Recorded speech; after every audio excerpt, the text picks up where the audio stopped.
il n'y a pas de vote devant le Parlement. Donc ça fait partie de nos revendications. On y reviendra très rapidement, le projet de loi dit séparatiste, en fait c'est le premier nom qu'il avait, maintenant c'est respect des valeurs de la République, il me semble, qui pose divers problèmes. Déjà il cible les musulmans de façon assez claire, et en plus il amène un contrôle des associations, mais pas uniquement des associations de culte, mais de toutes les associations subventionnées qui devront signer des engagements qui peuvent aller très loin.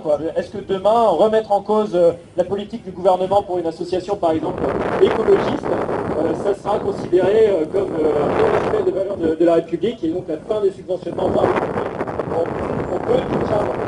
On va dans cette direction. Voilà. Et puis il y a d'autres décrets qui passent en loose, comme la reconnaissance d'images automatisées dans les transports pour évaluer le port de masque à des fins statistiques. Donc voilà, c'est passé cette semaine. La Quadrature du Net a fait une rapide analyse de ce décret, en fait, un peu expérimental, mais on voit que donc, si on décrypte reconnaissance d'images automatisées, ça signifie reconnaissance faciale, de facto. C'est des logiciels qui vont permettre de repérer les visages en l'occurrence, puisqu'en plus c'est pour automatiser dans les transports, donc avec les réseaux de caméras qui existent déjà, pas besoin d'en installer, il suffit de brancher le logiciel sur l'ordinateur.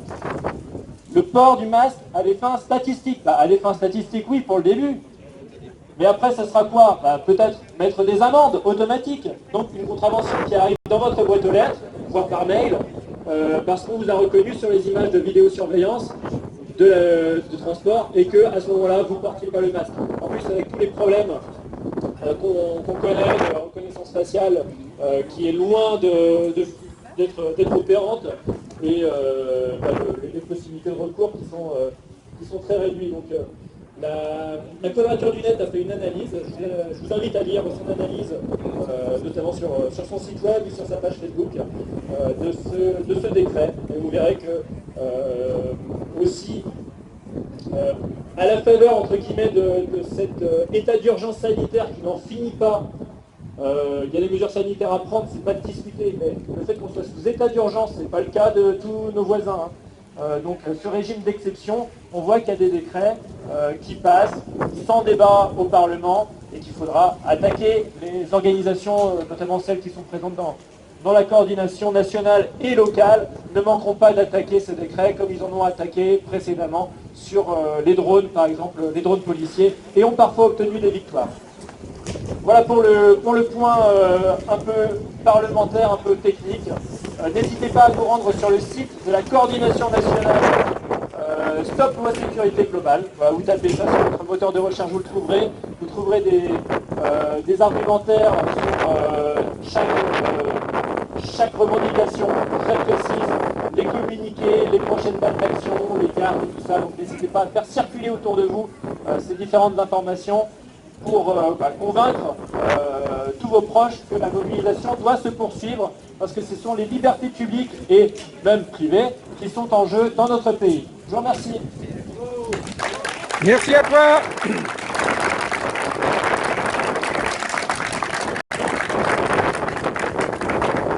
Donc, avant de clore cette manifestation, je ne sais pas si le collègue Guingamp de la CGT est toujours là pour faire l'annonce pour cet après-midi. Voilà. Je vais le faire tout. Donc c'est à 13h30, place du Valley, la CGT organise un rassemblement festif.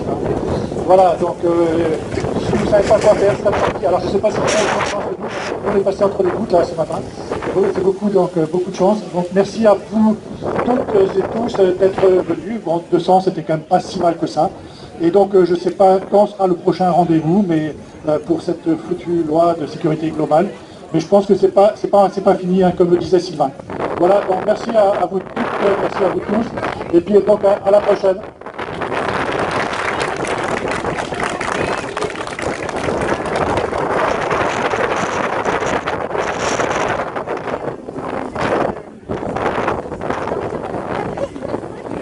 vas à Guingamp? Salut Marie-Pierre. Comme... Je t'ai envoyé un message hier, j'ai répondu. Si tu demandais des infos sur les... Ouais, bah, je t'ai envoyé avec les liens.